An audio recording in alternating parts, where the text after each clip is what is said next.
Tonight, we're going to talk about how to protest safely at No Kings 2 and at other protests. I cannot stress this enough. Indivisible, 5051, and Solidarity Warriors are committed to a peaceful protest. Our goal for this event is to maintain a peaceful and nonviolent event through community support. Your safety is our top priority. If you see anything that feels unsafe or concerning, stay calm and let a safety marshal or event personnel know about your observations. These are people with radios, and safety marshals will have a bright green or orange vest, and event staff will have bright purple lanyards. Please do not engage with escalated individuals or situations. We rely on diligent observations and an individual commitment to nonviolence. With the president, escalating violent rhetoric and political tensions, the information we're going to share tonight is extremely important this time. We are aware that there is an international conference of police officers at the convention center, which will probably lead to increased police presence. There will be volunteers throughout the crowd handing out Know Your Rights cards for both police and ICE in English and Spanish. With that said, it's always better to have a personal plan and not need it than to need it and not have it. We have an excellent safety and security team led by Pulse. They've helped keep many of the past protests safe. They are very detailed and have planned for a wide variety of scenarios. So I want you to know that keeping you safe at No Kings 2 is a top priority.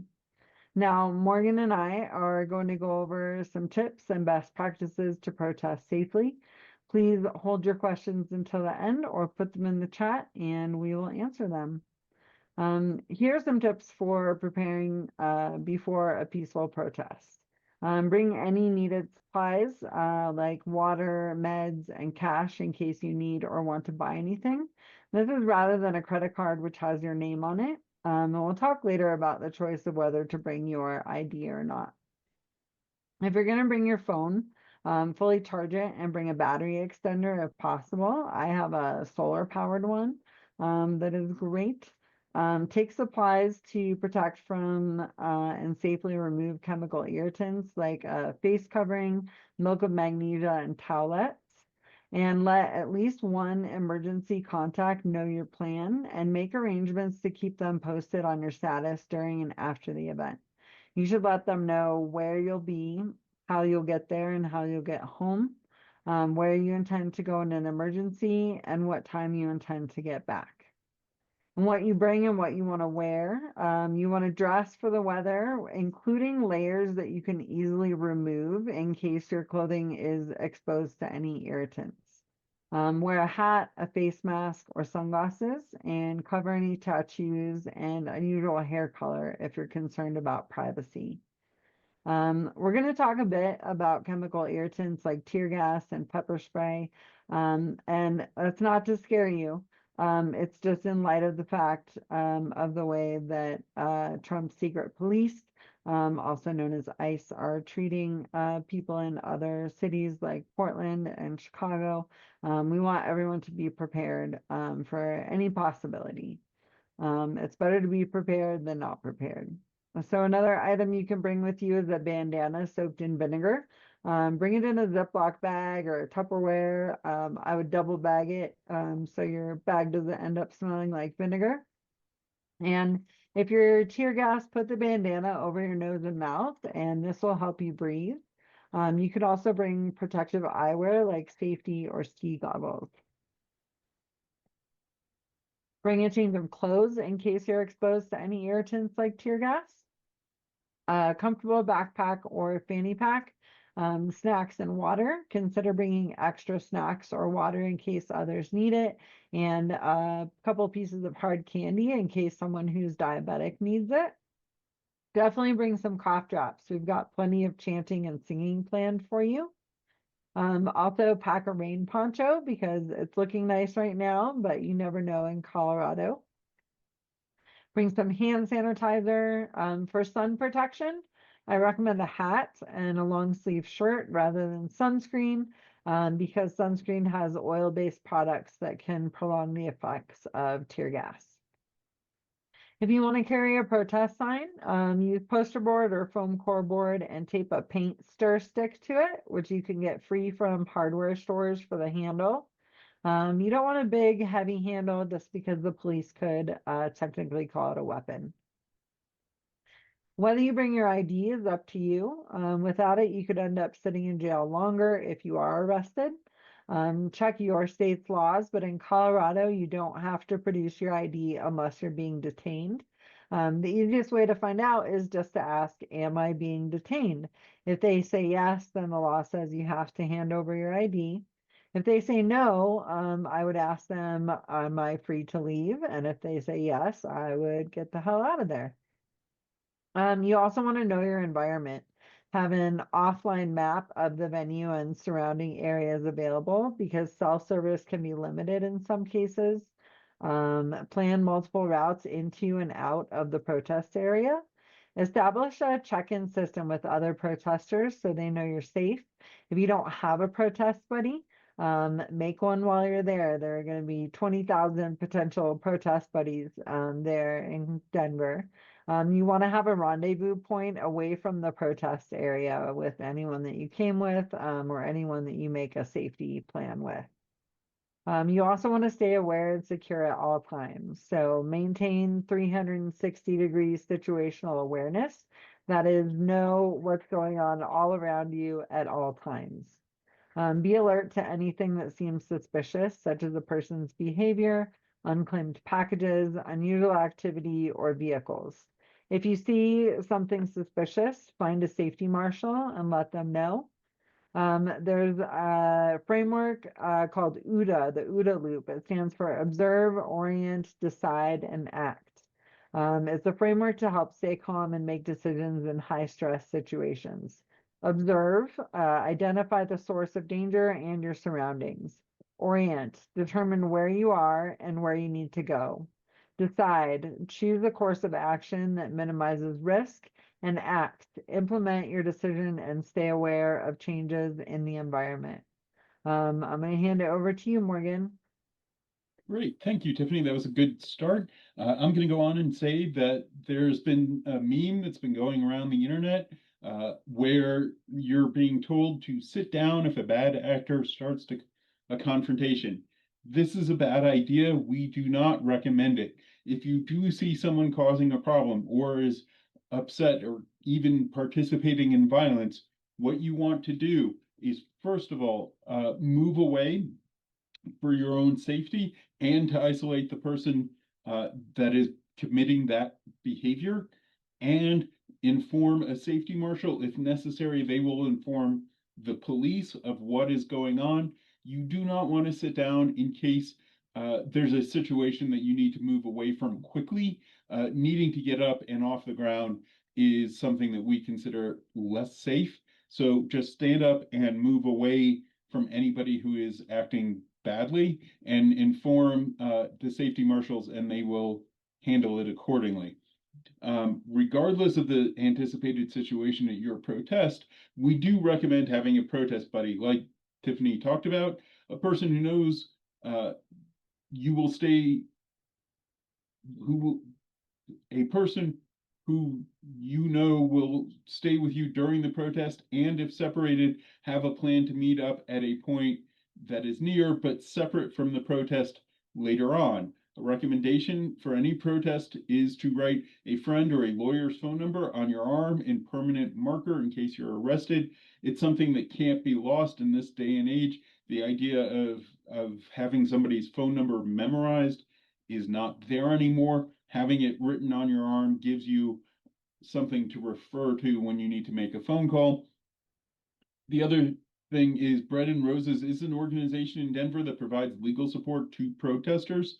Their phone number is 303-570-9362. We'll put it in the chat for you.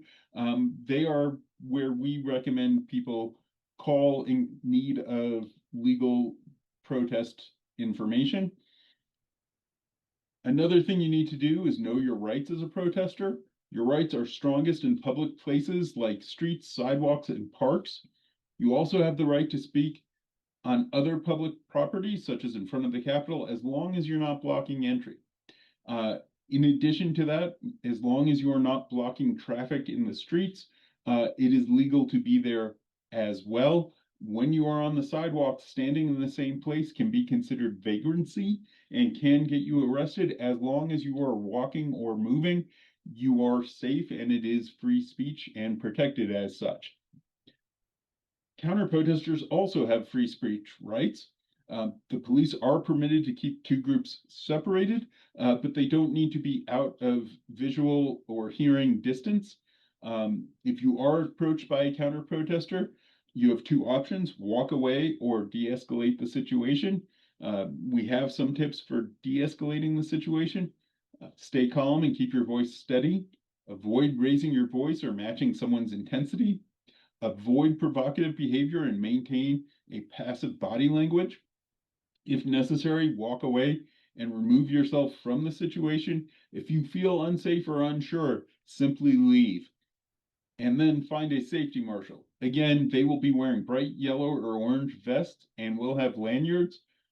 I would recommend avoiding interacting with counter protesters.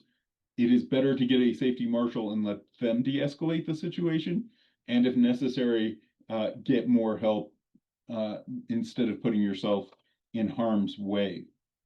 We do have two de-escalation trainings that we're going to put in the chat so that people can look at the information later. When you are protesting lawfully in a public place, you have the right to photograph anything in plain view, including federal buildings and the police. You don't need a permit to march in the streets or on sidewalks, as long as marchers don't obstruct cars or pedestrian traffic. If you believe your rights have been violated, you should write down everything you remember. Even a few minutes after an incident happens, memory can be fallible and you can completely forget what happened. So the sooner you can write it down, the better, including any officers' badge numbers that are involved, patrol car numbers, and the agency that they work for. Get contact information from witnesses so that you can go back to them later if they've got video or information about what happened. Take photographs of any injuries you might have, any damage done to property. And once you have all of this information, you can file a written complaint with the agency's Internal Affairs Division or a civilian complaint board. If the police order the protest to disperse, they must provide a reasonable opportunity to comply, including sufficient time and a clear, unobstructed exit path. Shutting down a protest through a dispersal order must be law enforcement's last resort. Police cannot break up a gathering unless there is a clear and present danger of riot, disorder, interference with traffic, or another immediate threat to public safety. Individuals must receive clear and detailed notice of a dispersal order, including the amount of time they have to disperse, the consequences of failing to disperse, and a clear exit route before they can be arrested or charged with a crime. Short version: if the police say this is an illegal gathering, disperse, or we're going to tear gas and pepper spray you, leave. They are required to give you time and space to do it. What if you're stopped by the police or by ICE? Remain calm, make sure you keep your hands visible, and ask if you are free to leave. If the officer says yes, calmly walk away. Do not say anything else. You never have to consent to a search of yourself or your belongings. If you do explicitly consent, it can affect you later in court. If you let them search your phone, they may find evidence to use against you. Do not consent to a search without a lawyer. You have the right to make a local phone call. If you're calling your lawyer, the police are not allowed to listen in. There's more information available on the ACLU's website, which we're going to put here in the chat. And from there, I'm going to send it back to Tiffany.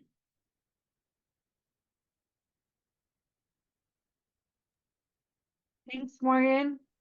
Here are some tips to protect your privacy before, during, and after a protest. This information comes from the ACLU in DC. You want to disable face and fingerprint recognition on your phone, or consider bringing a cheap burner phone that you wouldn't mind losing if the police confiscate it. If you bring your regular phone, disabling your face and fingerprint will make it more difficult for the police to force you to unlock your phone. While they can legally demand that you open it with your face or your fingerprint, they cannot legally force you to give up your PIN or password. And this is protected by your Fifth Amendment right against self-incrimination. Put your phone on airplane mode. Turning on airplane mode when you're not communicating reduces the amount of signals your device transmits while you're protesting and limits your location from being tracked. But airplane mode by itself is not enough. You also need to go into your network preferences. Just open your settings and search for network, and network preferences should pop up. You want to turn off the settings for turn on Wi-Fi automatically and also for notify for public networks. You can also wear a face mask and sunglasses. This makes it more difficult for police to identify you using facial recognition technology. We have seen police drones above the crowd at previous protests in Denver. This is a good time to talk about costumes. I know we've seen some amazing costumes out of Portland, and it's been getting a lot of positive media attention. It's definitely showing that it's not the war zone that our king would like to think it is. As far as wearing costumes go, in Denver or in whatever city you're going to be protesting, it's a choice that's up to you. There are pros and cons. So the pros, obviously, the positive media attention. It's fun. There's a big factor of joy in a lot of successful civil resistance movements. There's going to be an army of frogs showing up in Denver. I know that for a fact. So if you want to wear a costume, go for it. Some things to keep in mind are while you're at the protest, it will make it easier for police to track you since you're obviously going to stand out from the crowd. And we have seen ICE use chemical weapons against protesters in costumes, such as putting tear gas or pepper spray down the air vent of an inflatable costume. So wear costumes, knowing that those are possibilities, although they are fairly remote in Denver. But have fun. I think joy is an important part of what we do. Another choice you have is to leave your car at home. Police use automated license plate readers to track protesters. If you can, ride a bicycle, take a bus or light rail, or walk to the protest to prevent your license plate from being tracked. Be very mindful of posting photos and videos of other protesters. If you're posting any photos or videos online where protesters' faces, tattoos, or unique clothing are identifiable, police may track down, arrest, or harass those protesters. Also, we know that the far right has been doxing people. So they will find your photo, figure out where you work, send it to your boss and say, is this the type of person that you employ? And people have lost their jobs over this. So please, please, please either get rid of any identifying information or just don't post it online. If you are live streaming, absolutely do not capture anyone's faces. If you're live streaming a march, do it, from the back, show the back of people's heads and don't turn around and show the faces behind you. But you can blur or put emojis over faces and other identifiers like tattoos. You also need to remove the metadata from your photos before you post them online. If you don't know what metadata is, in a nutshell, it's information that's attached to a photo that shows the time and location that the photo was taken. And some cases, your identifying information, including your name. So to scrub the metadata from your photos before you post them, it's actually really simple. Transfer the photo to your computer and then take a screenshot. So hit your print screen button, or on Windows, you can hold down the Windows Shift S key, and that'll bring up your screen grabber, and you can just drag a rectangle around the photo and then post that, and it won't have any of the location or other information attached to it. Just don't post the original photo. You also want to back up your data if there's anything important on your phone. If the police take away your phone, you may not get it back very easily. So back it up regularly and store that data in a safe place. So I'll drop some links in the chat and also send them out in the email tomorrow that go over everything we talked about in more detail. But now I want to open it up to questions about protesting safely at No Kings in Denver or in your city. And you can also offer your own tips for protesting safely. First question that you talked about from Joy K is, are we expecting more counter protesters? And the short version is yes, based on the most recent protests and the current environment, we have information to believe that there will be more counter protests than we have seen before. I think with the number of protests that there are going to be in the Denver area, I still don't expect a large number, like equal numbers, but I would expect more than we've had before. Some questions about RTD. I would expect the bus station to be closed and no buses to be running in the area. And it looks like RTD has put out an alert that's saying there's going to be a service disruption to the theater. So it wouldn't surprise me if the trains at least aren't running reliably as well. And I haven't seen many other questions than that. There was a question about a neck gaiter for face covering. I'll go ahead and expound on that a little bit. A neck gaiter will cover your identity. It won't stop tear gas unless you soak it in vinegar or something like that. And it also won't do anything. One of the requests that we've had is that people wear masks for accessibility issues and people who are immune compromised, so that these don't become super spreader events. If you wanted to wear a medical mask for that reason, it will also protect your identity to a degree. So that is also recommended. With that being said, go ahead, Katie. DJ's got a question that I've heard a couple times. Is the Indivisible providing jail support? We are not. Oh, Indivisible is not. So everybody involved in this are volunteers. So this is a protest organized by 12 smaller organizations that have been working together as a coalition since the Hands Off protests in April. We are all volunteers and we are all funded by donations. So unfortunately, we don't have funds to bail people out. The Bread and Roses legal line is the best resources I have to give you. And let me copy that in the chat again. And I oh, was going to point you towards Bread and Roses too. The other thing is, we have also been saying this from the beginning.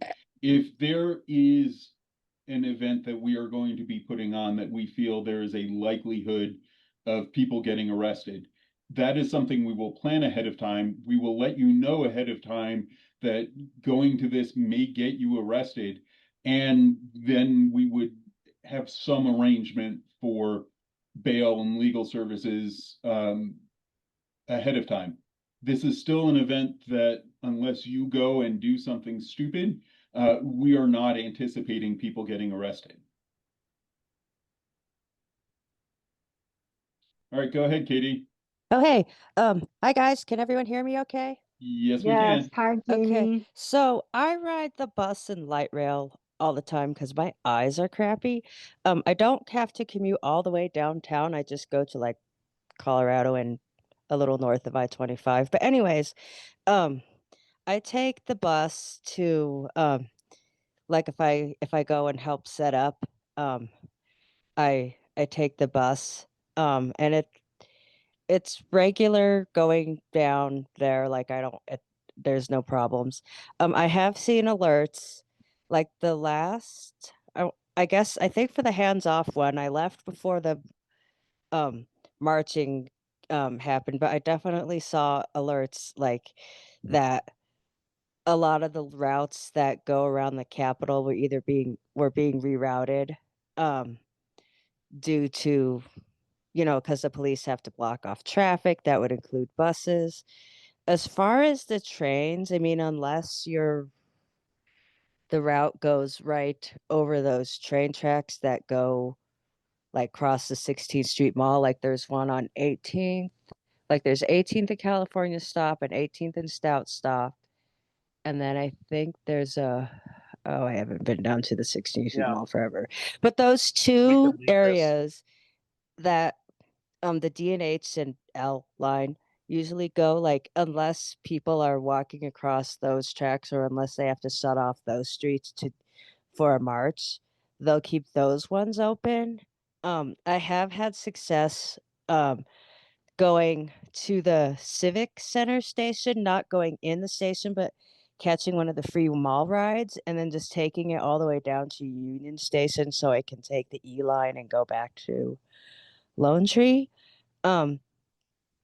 But if you guys want to take the bus or people that take the bus and they're just like, I don't know what's gonna happen, go to rtd-denver.com and you can click around there to like see rider alerts, or there's like a plan your trip thing. It's mostly user friendly and they're usually good about putting alerts on at timely.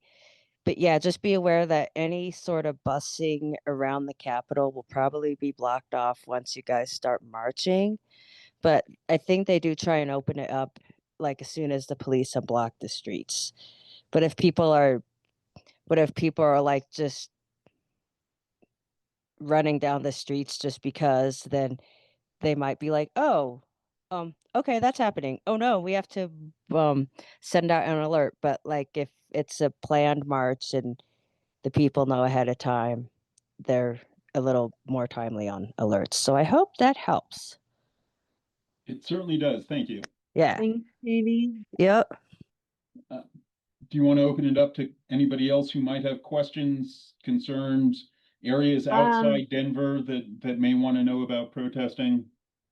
Claire would have brought up the point that last No Kings RTD kept the bus station closed until possibly 6 p.m. The reason that happens is that quite often, and I'm sure this will happen after No Kings too as well, there are other groups that put on protests that may or may not be permitted. The issue with that is whether those groups are blocking traffic and if RTD feels it's safe to be running buses. Just to be very clear, our event ends at 4 p.m. Unfortunately, we can't do anything about what RTD chooses to do, but our event will be ending at 4 p.m. Other questions? Anyone from outside Denver that wants to chime in with something really cool that you're doing at your No Kings? Yeah, let me grab that YouTube link again. I put it in there. So, Are you talking What- about the de-escalation YouTube oh, link? no, I was talking about our YouTube. I'm sorry. This is the, I don't know which one they meant, but this is the No Kings safety and de-escalation training. If there are no questions, there is one important piece of information that we're going to pass on. I have been saying this from the very beginning. When all of the protests we were saying are very safe and you don't need to worry about going, there aren't going to be any problems, but that will change. Well, things have changed a little bit. We still think it's safe. We still think the risk is low. It's not zero the way I would have characterized it before, for a couple of reasons. The first is, as stated in the chat, we are expecting more counter protests. The environment that we are in has changed, and more importantly, the administration's tactics have changed, and what they are willing to do has changed. So we need to increase our security. So, for example, the question about the march route, there is a planned march route. It is not being publicized until day of for security reasons. We are going to have things set up to the best of our ability, but it's not going to be exactly the same as things have been. But we are still doing our due diligence and doing everything we can to make sure everything is safe, peaceful, and non-violent. So again, if you are uncomfortable or concerned about anything, feel free to move away, feel free to leave. Do know your rights, don't consent to any police searches, anything like that. All of these things still apply, and we still anticipate this being a peaceful protest, again, without people getting arrested who aren't trying to. Will there be an organized cleanup? Normally, at the end, when people are tearing down, there is an organized cleanup at the end. It may not be very formally organized. I usually like to get everybody lined up on one side of the park and walk all the way across, but we do need to make sure that everything is cleaner than we found it when we leave. If every protester picked up 5 pieces of trash on their way out, we wouldn't need a cleanup crew. But we do have a few dedicated volunteers who chose that role on the website. Let me drop that link in here one more time so you guys can all volunteer, those of you who are not doing it already. But yeah, so we do have a few volunteers lined up to clean up. But we can always use more. And again, we really need people like chant leaders, people to help set up, and all that good stuff. Do we We do. anticipate planted agitators? Cynthia, that is always a possibility. We have not seen it before, but it doesn't mean that it won't happen this time. So our safety and security team is amazing. We have a team of over 70 marshals, which is double what we've had at any other protest. So I feel like we definitely have plans in place if this happens. So my best advice is to move away from that person as quickly as possible. Don't be embarrassed if you feel like it's a situation where you need to run. You don't want to be standing next to the guy that threw a rock at the cops. I told you I'm brain dead. Speaking of agitators, we don't have any reason to believe that there will be, let's say, opposition agitators or informants planted to cause problems. There is always a risk of an outside organization trying to hijack the event, and whether it's splinter off a march or cause a disruption or instigate things that are not approved and were not part of the planning process. That is always a risk. I would say that risk is higher at this event than it may have been in the past. But again, we are prepared for that, and we have safety marshals for that. In case it does happen, we have a plan to handle it. Which leads me to Devin's question about how are the safety marshals trained. It's about a 4-hour training that they have to go through. It includes de-escalation training, legality training, and some role playing on how to de-escalate it. And it is very thorough and very comprehensive. And many of the people who are safety marshaling aren't doing it for the first time. These are people who are seasoned and experienced and have been doing this certainly for most of the last year, if not longer.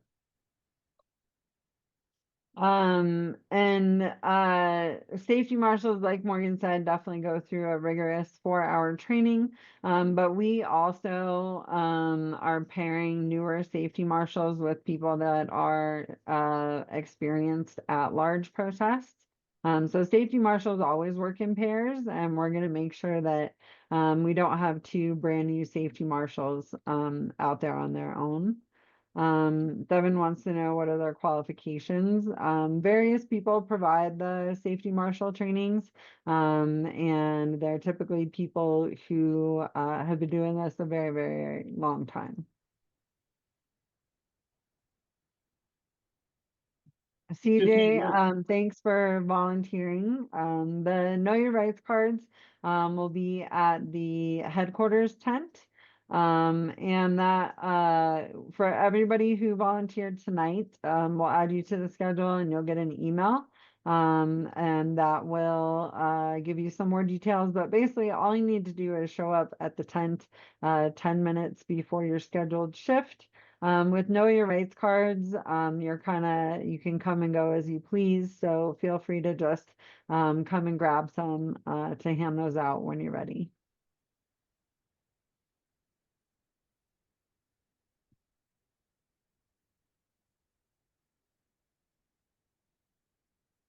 Tiffany, there was a question earlier um, about just using regular vinegar with a cotton cloth, right? Yeah, so just vinegar, you can use a bandana or that's my recommendation anyway, is a bandana, and that way you can put it in a Ziploc bag. I would probably double bag it so that your backpack doesn't accidentally end up smelling like vinegar. And there was a question about legislators who are going to be present. I know we have had several candidates and potential elected officials reach out and want to be involved. They all got pretty much the same answer. This is not about electoral politics and giving stump speeches. So they are not going to be on the stage speaking. But several of them signed up to have a table and be walking around. To my knowledge, I would imagine that somebody on a senator level would have contacted us wanting to know about security and setup and things like that. And to my knowledge, nobody has. So that's the best answer I can give to that.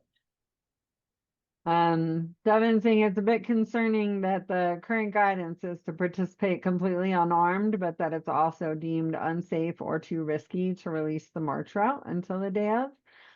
So if you are to rely on the safety marshals and you're curious about safety marshals qualifications. So yeah, I think we went over the kind of training they go through. The safety marshals that are high up the chain of command, including the woman who is in charge of all of the safety marshals and the march, they are extremely qualified. I don't think this sort of thing really comes with a resume, but they've done this plenty of times. PSL is the group that is providing a lot of the marshals and also organizing and leading the march. And one of the things about remaining nonviolent means it's a bad idea for protesters to be armed. It's a risk of an escalation. We have strength in numbers and we have safety marshals, and ultimately, if we had to, police, such that bringing a weapon with you is discouraged. We do take security very seriously, which is why we are choosing not to release the map ahead of time. The two things can go together, and there is a reason for it. We want everybody to be safe, and we do not want anybody to get harmed. And that is the process that we have been doing it. You know, it's much easier to break up a fist fight than it is a gunfight, is what it comes down to.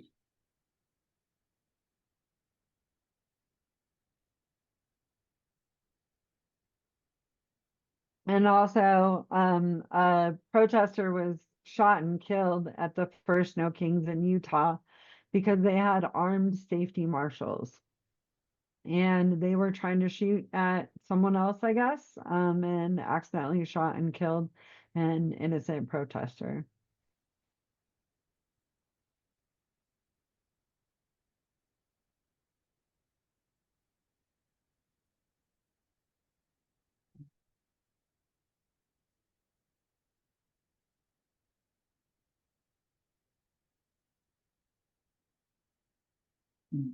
Yes, we Yes, will have medics along on the march, Laura.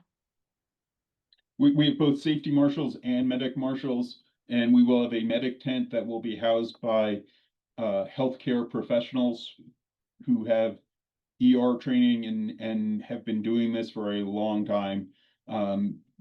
Previously we've had a lot of heat related injuries. That's going to be less of a problem here, but we will have first aid available where necessary.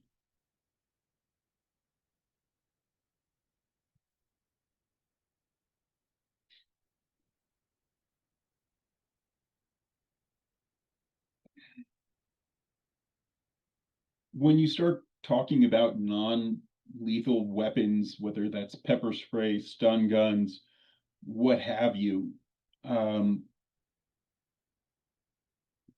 going to err on the side of discouraging, because I don't know that there's necessarily going to be a need for it. And it potentially can escalate situations, and we would like to avoid that.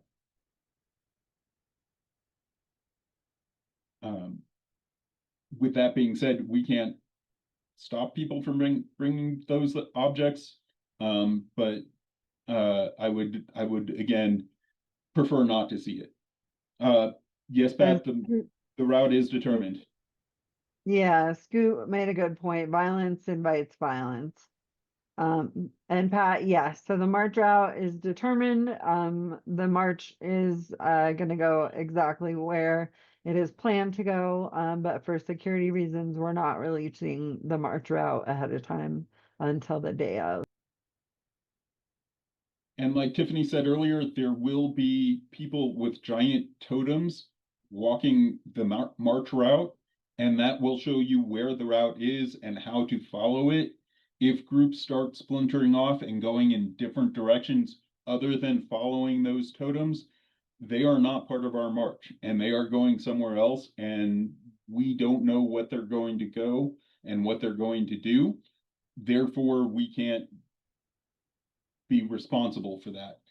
But that is one of the ways that we are making sure that if there are agitators that want to take the march off in a different direction and do something different with it, that people know where our march is going to be and how that's going to be different from what they're doing.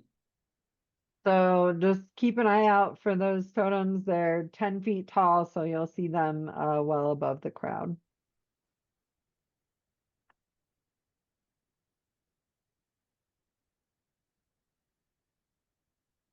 Harry, the 16th Street Mall shuttle is probably going to be shut down, at least after the march starts. At least that's what we've seen in past protests. I would expect that. It's not officially been told to us, but that's what I would expect. And let me apologize for the disruption in public transit first. Unfortunately, that's what they need to do, and not what we would want. I think taking Lyft 2 is certainly not a bad idea, and it also saves the problem of bringing your car. So one thing that people have expressed concern about in the past is modern cars are equipped with GPS systems in them. So just know that, especially if your car has Starlink in it, that is owned by Tesla and Elon Musk. So if he's harvesting your information, it would not be surprising if that could be tracked. Again, this is not something that we've seen to this point where they are tracking protesters buy the GPS chips in their car. It's theoretical, and it's theoretically possible. And we are not there yet. The administration hasn't quite crossed some of those lines, which is why I still consider the risk of this protest fairly low when it comes to that. I don't think we're going to see, somebody asked about ICE showing up. I don't think we're going to see the National Guard showing up. I don't think that they're willing to cross some of those lines surveilling protesters. But let me tell you, if they're going to start looking for people's names and monitoring their phones and where their car is, I'm going to be the first in line that they're going to look for. So I will let you know if I see anything, or what. Sean, Oregon is a whole different world right now, and with what's going on in Portland, yeah, it wouldn't surprise me if things are different where you are, particularly if you are in a red state. Places like Texas, Florida, Missouri, the police are less likely to just leave you alone, because they are more likely to be part or aligned with the administration. With that being said, that just makes it all the more important to make sure that your protests are nonviolent, are legal, and aren't going to give the authorities any excuse to get out of hand. Because the optics of unarmed protesters being attacked at a peaceful march is far worse for them, than just biting their tongue and letting it happen. Kaya asked, is there a specific measurable goal for this protest other than an expression of disagreement with executive overreach?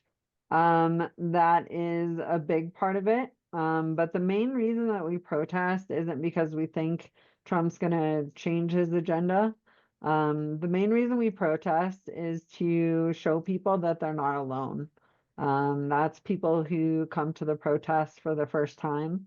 That's people who are sitting at home. Maybe they have their reservations or anxieties about going to a protest, but when we show them that millions of people can be out in the streets and be completely nonviolent, it makes our movement more inviting. And then there are next steps. I don't know if you had a chance to check out the Indivisible 1 Million Rising trainings, but look those up on YouTube. They have a lot of I do. actionable Yeah. items. And then one place it goes from here is affecting pillars of support. Morgan, do you want to find the YouTube link to our pillars of support training? But Yeah. in a nutshell, it means that the regime is propped up by other groups, like the military, the education, the media. And if we can make little chinks in the armor by bringing some of those people to our side or creating empathy for our side, then we can start to knock the regime down by removing those pillars of support. And that's a good point. I agree. I don't see the protests as ultimately changing this administration at all. I think if it were going to change their policies, we would have seen it by now. One of the things that you need to do about removing a dictator from power is, like Tiffany said, remove their pillars of support. And showing that there is a movement, we can then go and take the built movement and use other tactics and actions to remove those pillars of support. And if we have enough people that can demonstrate they are unhappy with the situation, that's when other people in the administration will feel like they can stand up and be protected. One of the things this administration is doing is instilling fear in the bureaucracy and the people who work for it. all the way up to Congress people and senators. You know, if you don't go along with Donald Trump, we're going to primary you in your deep red state and you're going to lose your seat. Well, when we build up a movement that can give the people the cover to resist the administration, then we can make a difference. So it's all part of a building process to get to where we need to go. So we don't think he's going to change because we show up in frog costumes. Now, he might have a complete meltdown on Twitter, which I don't mind seeing, but that's not necessarily going to come from this protest. What this protest is going to do is show that we're not afraid, that, this is all about peace, love, and representing the people and giving the people a voice where they wouldn't have one otherwise. That's why we have meetings like the ones with the federal workers and with immigrant groups, so that those voices can be heard, whereas they're being silenced in other places, like you would normally see in the media, in the mainstream media, on the news, or elsewhere. So I wouldn't expect this protest to change the world. I would expect this protest to be a building block to get to the movement that we need to change the world, if that makes sense. I want to add to that more protesters and more people joining the movement means more connections to those people that exist in those pillars of support. So let's say the military. Trump is obviously already using the military against US citizens. The more people we have in our movement, the more people have military folks in their families, in their friend groups. And so in a protest, and I always want to say Ukraine, and I'm never sure if it's right. But the military was told to shoot at protesters and they refused. And when one of them was asked about it afterward, he said, I didn't know if my daughter was in that crowd. And so that's what we need. That's why we need to build this huge movement. And there are already signs that this movement is working. During the last No Kings protest, if you remember, we were outshining by millions Donald Trump's military parade for his birthday. And something that folks who are in the military noticed immediately is that the soldiers were not marching in step with each other. And the people I've talked to have said that's something you do in your sleep. The only reason that happens is on purpose. Also, another reason we do this is to put pressure on Republicans in Congress and make them think, you know what, maybe Trump primarying me isn't my worst nightmare. There is a possibility that, I could get voted out in favor of another Republican just because the Republicans in my state are going to vote for someone else because I keep supporting this president who's, what is it, 30 some points underwater now? Maybe not 30, but anyway, his approval rating is terrible. And that what this administration is doing is actually hurting red states far more than it's hurting blue states. When you talk about cutting Medicaid and you talk about cutting SNAP and you talk about cutting all of the benefits that are Democratic priorities, they disproportionately affect red states that get more tax dollars than they give.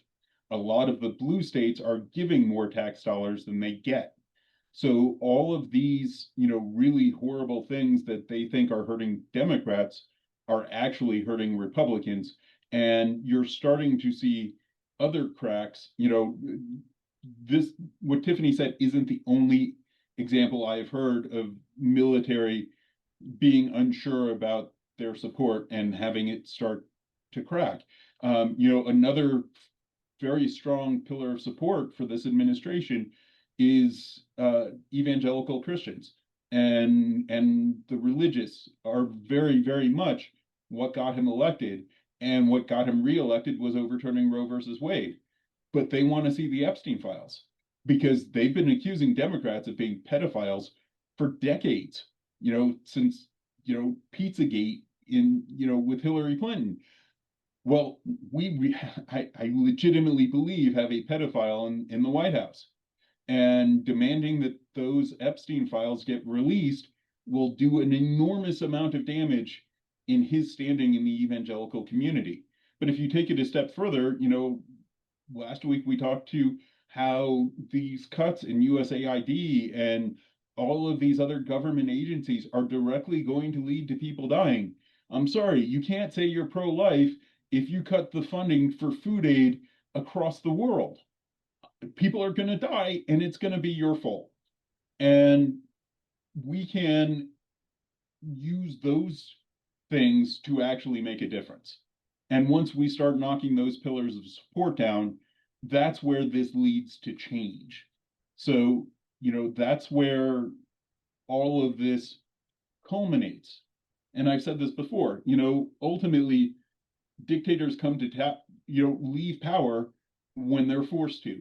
And that's usually one of two ways. There is a mob at the gates and the military lets them in, and then they have to flee, or the military turns their guns on the leader and says, leave. Either way, it doesn't do us any good to antagonize them, because when we show up at the gates, one of two things are going to happen. As we press in, they're going to shoot at us and protect him, or they're going to step aside and let us in. And, that's how we can get to real change.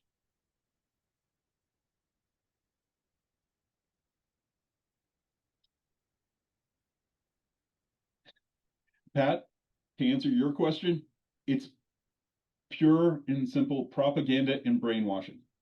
And a lot of this, many of you are old enough to remember the Republicans railing against identity politics. That's how they managed to peel off unions and working class people who identified as Democrats first and, Teamsters second. Well, by railing against that, they have turned it and used it to their advantage. A lot of the people who believe these things, how can Christians support somebody who is one of the most unchristian people I've ever seen in public life? Well, they're brainwashed. Their identity is so wrapped up in supporting him, in supporting the Republicans, and villainizing Democrats, they will believe anything. There is a scene in Conan the Barbarian where James Earl Jones has a whole line of his supporters standing at the top of a cliff. And he goes, "Come to me, my pretty."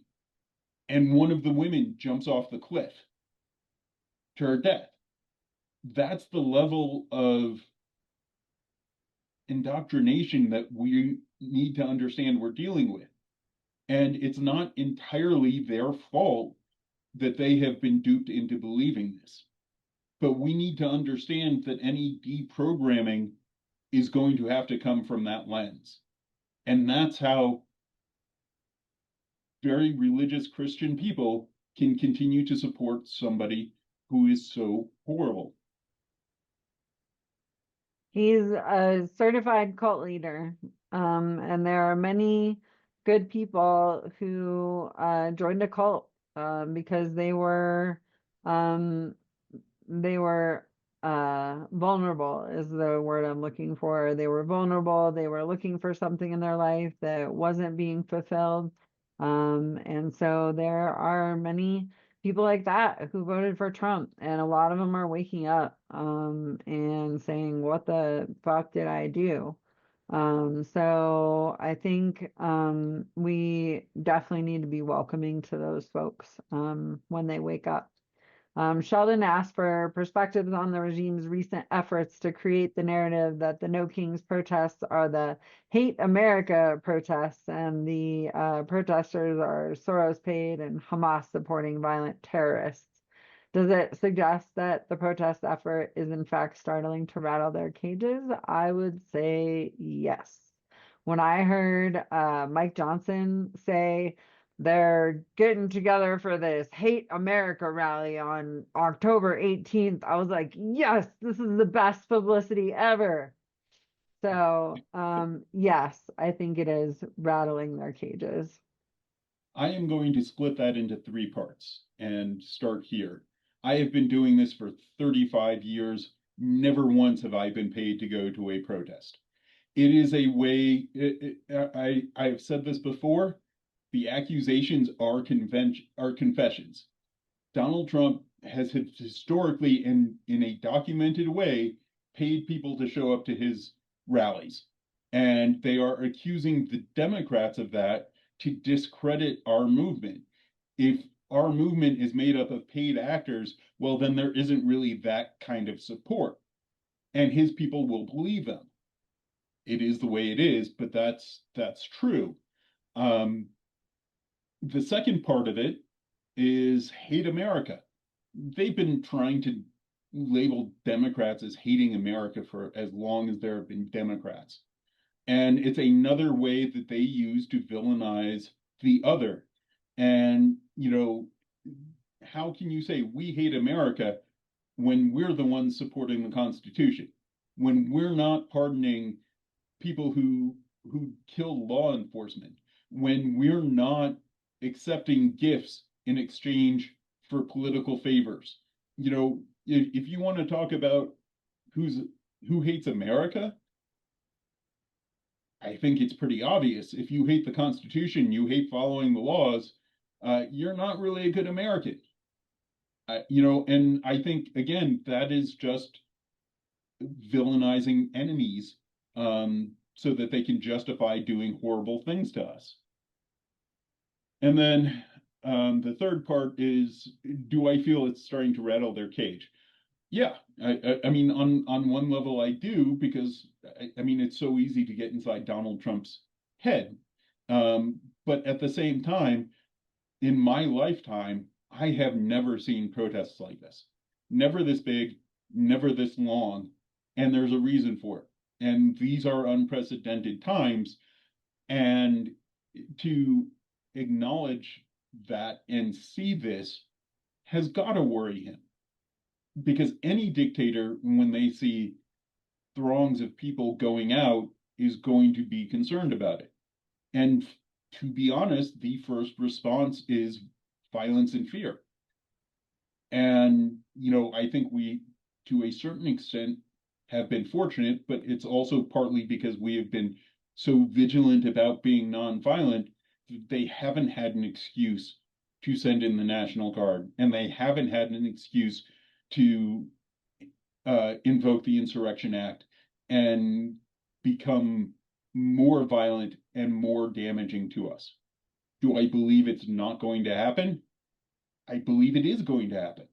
I do think it's going to get worse before it gets better, but I think we are doing everything we can to make it as difficult on them as possible.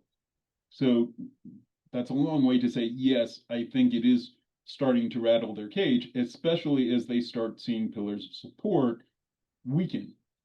And, I think a good example of this is the shutdown. Donald Trump had everybody convinced that he was going to blame the Democrats, and that the Democrats were going to cave, and that he can fire all of these federal workers in Democratic areas and the Democrats are going to cave. But as time goes on, the Democratic position has been getting stronger and stronger as far as I'm concerned. And, I think ultimately this may drag on another 15 days. His first one was 34 days long before there was enough resistance to push back against the president to pass something. So, I think ultimately they are concerned about some of the things that they're seeing, because they are starting to lose support, particularly the support from young people, from Hispanics, and from labor, who were instrumental in being used to win this election. And I'm hesitant to say that. But those people are starting to realize that this has been a raw deal. especially with the tariffs, especially with the deportations, especially with the lack of opportunity that young people are getting. So yeah, I think they wouldn't admit it, but I think somewhere deep down they're starting to realize that there may be a problem there. A couple people brought up flags, and yes, please bring an American flag. And someone asked, is it okay to carry it upside down?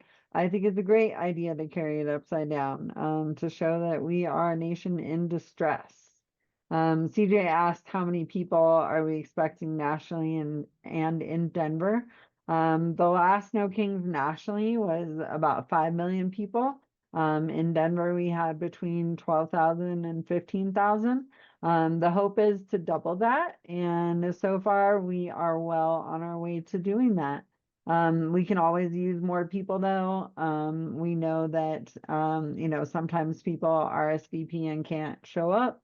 At the same time, some people, a lot more people aren't RSVPing because they don't want to. So it's definitely looking to be on track with double that.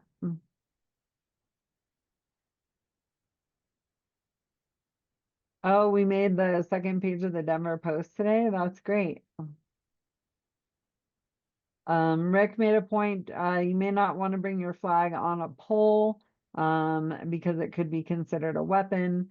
You could use one of those short paint stir sticks that you can get at hardware stores for free.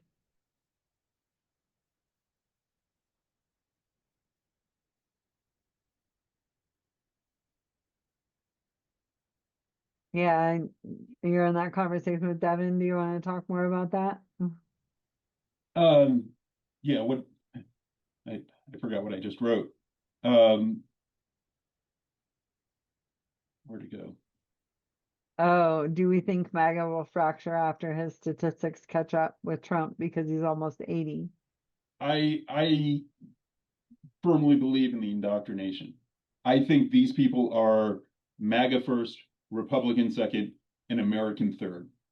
And I think you're going to need to pry away from them their deeply held individual belief that this is who they are, in exactly the same way that somebody would need to convince you to not be American anymore before you're going to see large scale defections. But I think it can be done on a more individual basis. I think when people start seeing their Medicare disappear and the premiums that they were getting through the ACA subsidies disappear and their Social Security disappear, they may rethink this. And when it starts to directly, Republicans have long since been, if it doesn't affect me, I don't care who suffers. And it a lot of times needs to be when it's their individual experience, when it is affecting them, that things will start to change.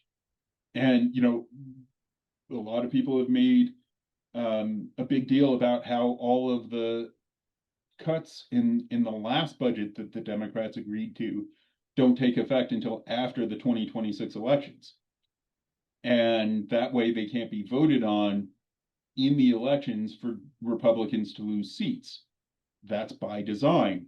But once people start to feel that, even the Republicans know that the population isn't going to support it and it's not going to be popular. That's why they move them after the elections. So I think once people start to feel that pain, that's when you're going to start seeing this chip away. But I don't think it's going to be a mass exodus that all of a sudden, we're going to see people showing up in red hats carrying rifles at our protests.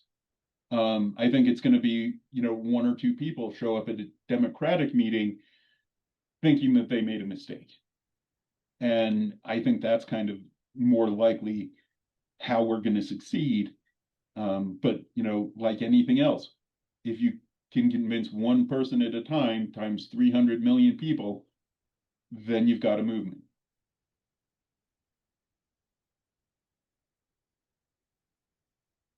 I'm curious what the Denver Post said. I'm gonna have to look that up. And I don't want to bring that up.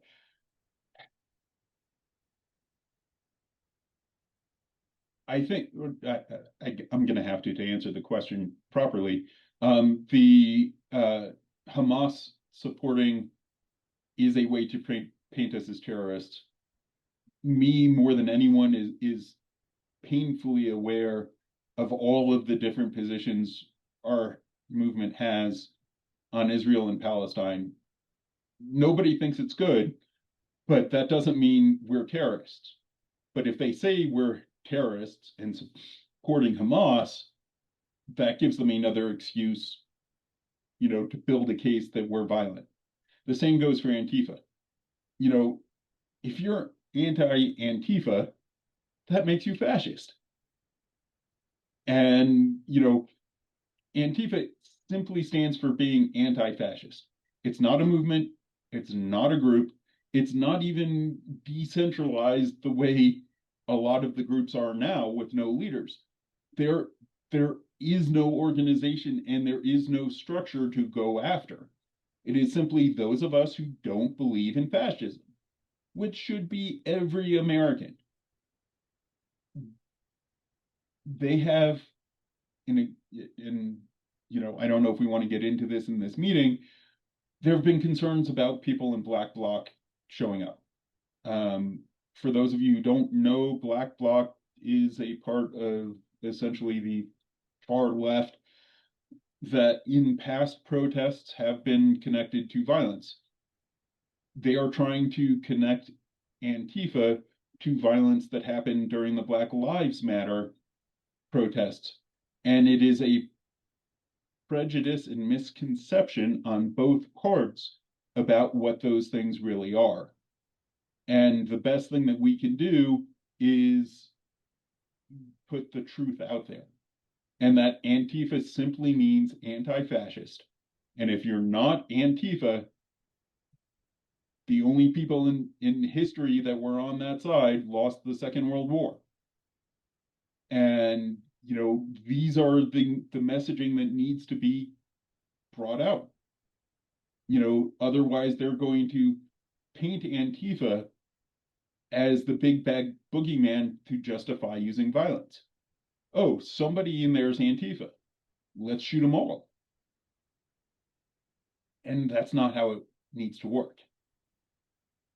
I only have one of these hats. I got it a long time ago, but we will have t-shirts and patches at our booth. The patches look like a name tag and say, "Hello, my name is Aunt Tifa." And then the t-shirts are a play on a post that came out of Portland that say something like, "Hello, my name is Aunt Tifa. Were you looking for me?" So swing on by and get all your Aunt Tifa gear.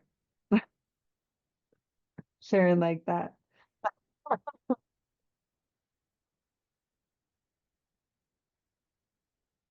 Well, if there aren't any more questions, we are right on time at 7:30. I say let's call it a wrap and we will see you in the streets.